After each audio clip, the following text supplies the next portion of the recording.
In this video, we are going to discuss about two problems on tension. On tension. Two things we have to take into account here. One is pulley, frictionless. Second one is a string that is massless and inextensible. Pulleys are frictionless, taken to be frictionless because in the first cases, we do not take into consideration the frictional forces, but if friction is present on the pulleys, energy can be wasted. Same thing for the string, it is massless, no account for the mass, and also inextensible, that means no energy lost in this string on its expansion or contraction.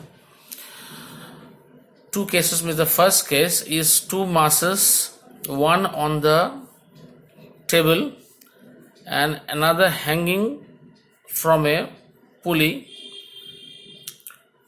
to another mass.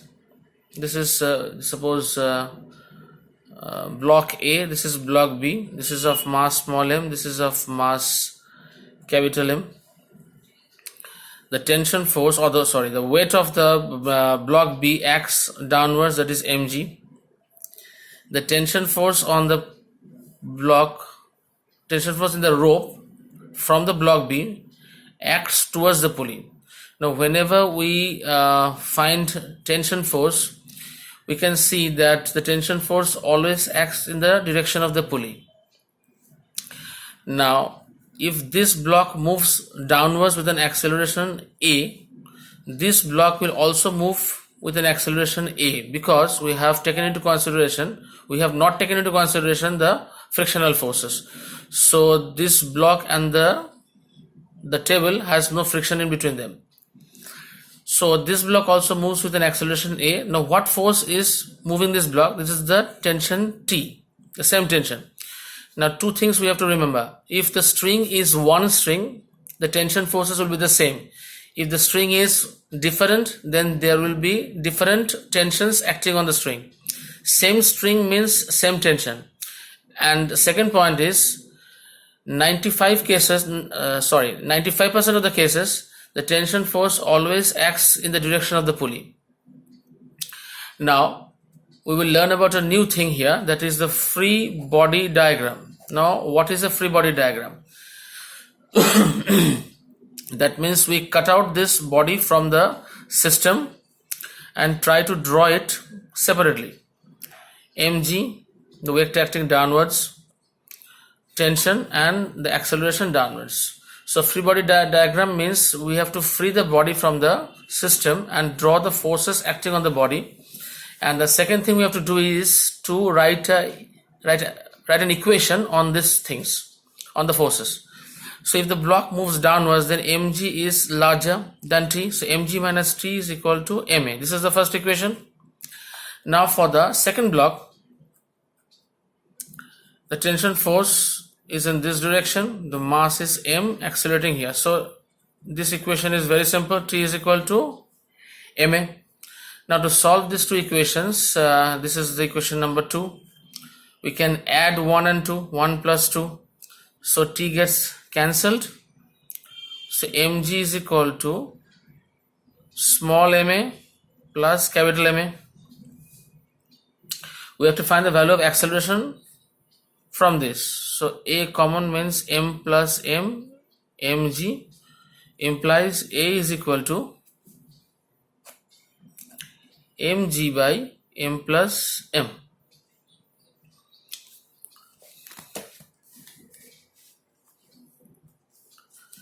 Now as m by m plus m is less than 1 mathematically, a less than g,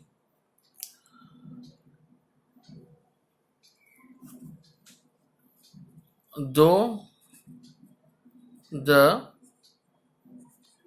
surface and the pulley are frictionless. Now after finding the value of a, we try to find out the value of t. Now t was equal to small ma. The value of acceleration was mg by m plus m. We replace the value of acceleration here, so it becomes mm by m plus m into g. Now we can write this equation in a typical form like this: m by, or rather we divide the numerator and denominator by small m. So what remains in the numerator is m, and what remains here is 1 by m into g. Here in this term, m by 1 plus m by m is less than m, because this is a factor which is more than 1. So we divide m by a thing which is more than 1. It results in a number which is less than m mathematically. Hence T is less than mg. That is, the tension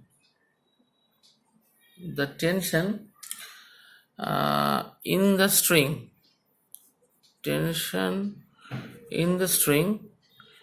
is less than the weight of the body B, because the mass of the body B was capital M. Case number 2, vertical motion with the help of a smooth pulley.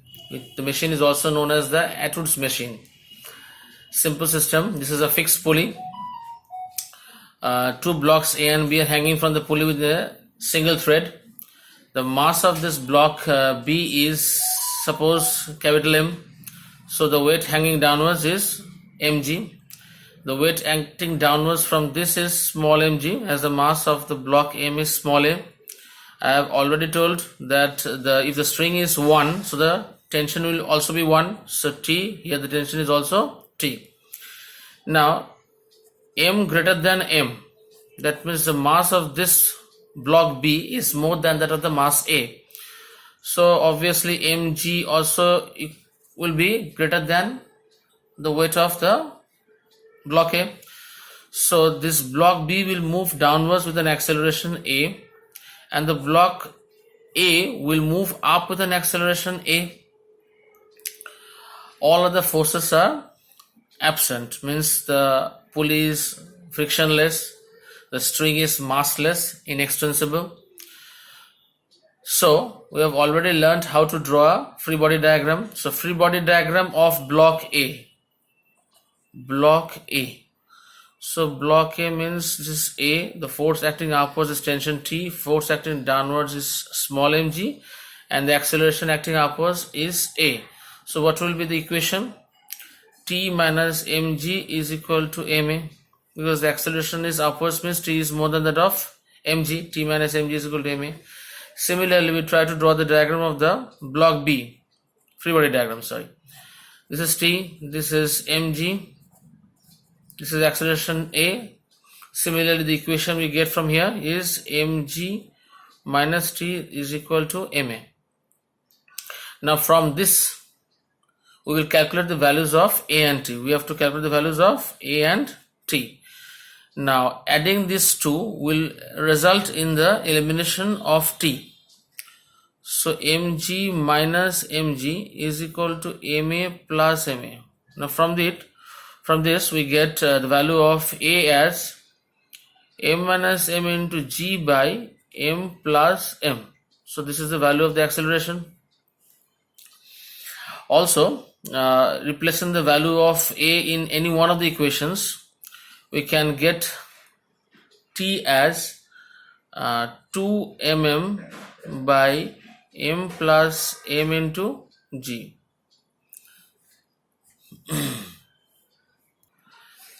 After finding out the values of A and T, only one point remains, that is the force on the pulley. What is the force on the pulley? Now the forces acting on the pulley is T and T. So force acting on the pulley means 2T. That means 2 times the tension force. That means it becomes 4 mm by m plus m into g.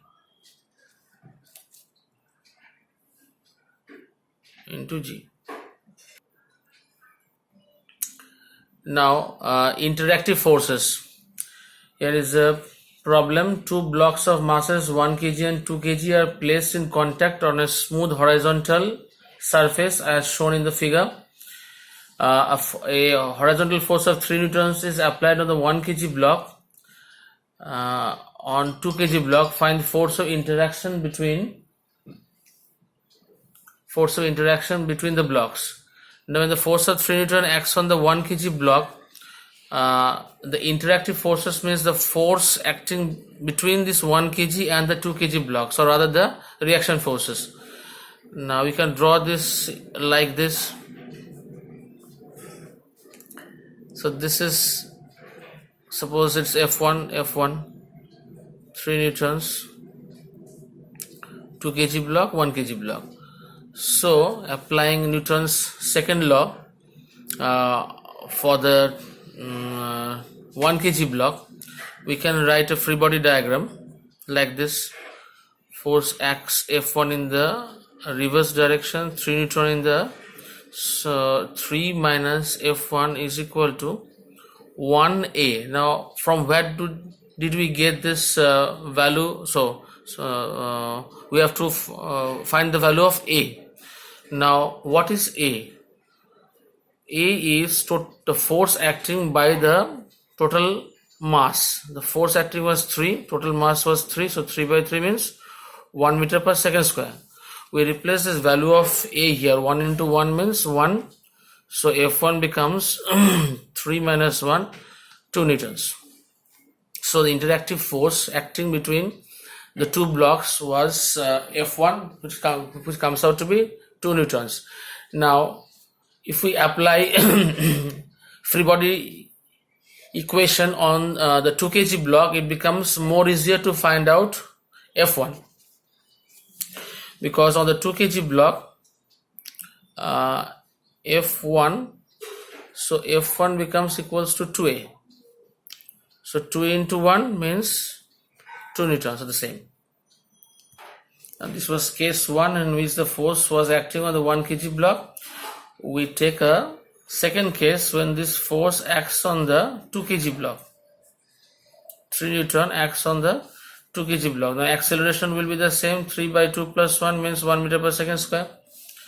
We can draw this forces like this, the interactive force F1, 1 kg, 2 kg, 3 newtons.